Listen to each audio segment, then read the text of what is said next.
and welcome to another installment of Metallic Reviews, the show where I take an honest look at the harder, heavier side of music and give it an honest rating. I apologize for the delay on an upload over the past week, but I've been battling sickness and allergies and all that fun stuff. But I'm back, and today we're going to be having something of a duel between two modern melodic death metal icons. Who will have the better album?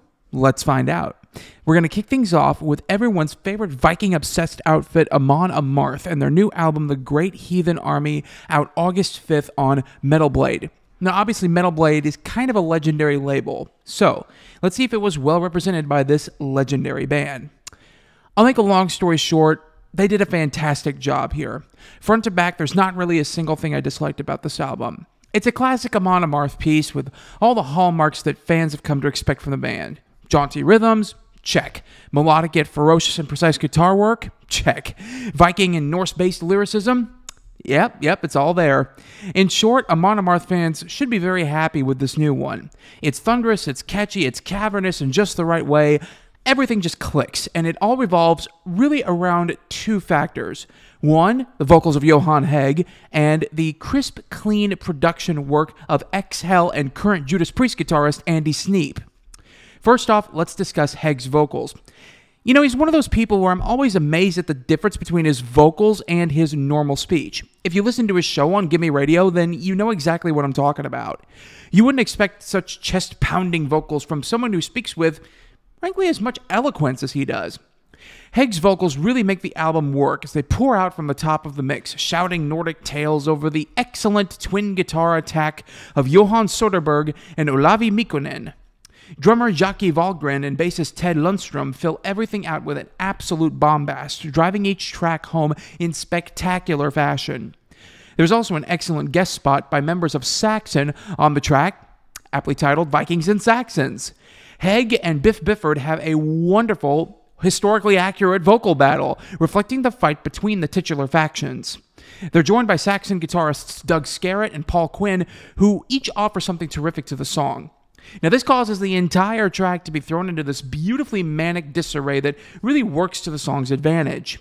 It's fascinating in that normally the Vikings kind of always win on an Amon Amarth album, but here it's neck and neck, telling a tragic yet poignant tale and sending it all to one of the catchiest melodic death metal tracks I've ever heard. It's an absolute masterpiece, and definitely my favorite song on the record.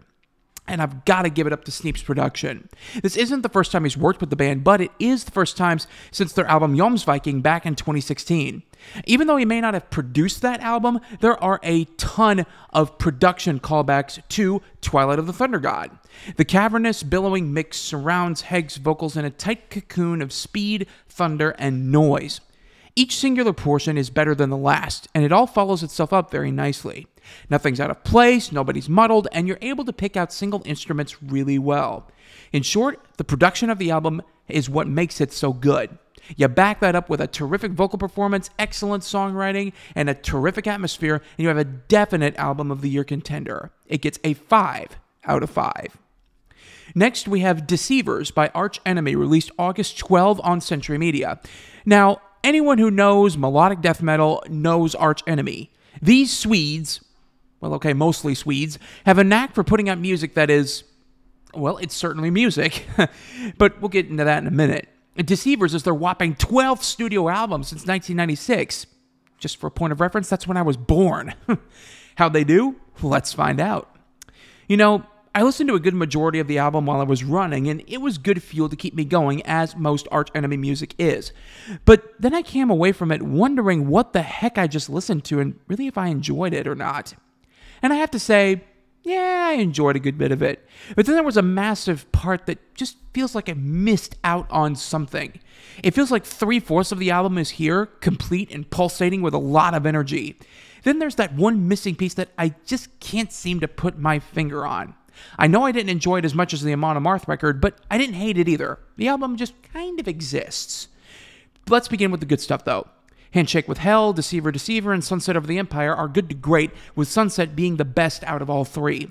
It has a chord progression at the beginning of each course that's just brilliance personified, just really, really great stuff. It, along with a good deal of the other tracks on here, highlights the terrific guitar playing of both Michael Amott and Jeff Loomis. Amott's singular harmonics ride high on the neck, while Loomis's chuggy rhythmic playing mow down the background of each successive soundscape. They're joined by an excellent drum performance courtesy of Daniel Erlandson, and everything just sort of ties all together around that. One Last Time and Exiled from Earth bring the album to a close with precision and a knack for the melodic. This is especially true of the former, whose chorus wouldn't be out of place on a modern Amorphous album, only with harsher vocals. Amott and Loomis are able to explore more mournful passages and bolster their ranks with shots of heaviness here and there without pounding the listener over the head with it. In short, these two songs are exactly why Arch Enemy continue to hold one of the big thrones in the melodeath world. Now, that being said, a lot of the album does suffer from its own lack of direction. The Watcher and Poisoned Arrow, while not bad songs, do sort of fall into the repetitive songwriting that kind of plagues this side of metal every now and then. House of Mirrors and Spreading Black Wings, they sort of do the same thing, as Amott and Loomis's work fades into the background so that vocalist Alyssa White-Glutz can have all the spotlight to herself. They're chuggy, they're boring, somewhat passé. Again, not terrible, but they could each use a good bit of evening out. All in all, Deceivers is not a bad record. It's not a very good record, but it's not a bad record. It won't blow your mind, but if you need a small melodeath distraction, there are worse things to listen to. If you do put it on, go listen to Sunset Over the Empire. It's definitely the best song on the record. Other than that, this one's kind of take it or leave it. It gets a 3.5 out of 5. Thanks so much for watching. Don't forget to click like, subscribe, smash that bell for more metallic reviews. Next week, we will sort of be continuing our journey through the most anticipating melodic death metal albums of the year as we examine Soilwork's new album, Overgiven. I hope you'll join me. You've been watching Metallic Reviews, where I give honest ratings to honest music. I will see y'all next time.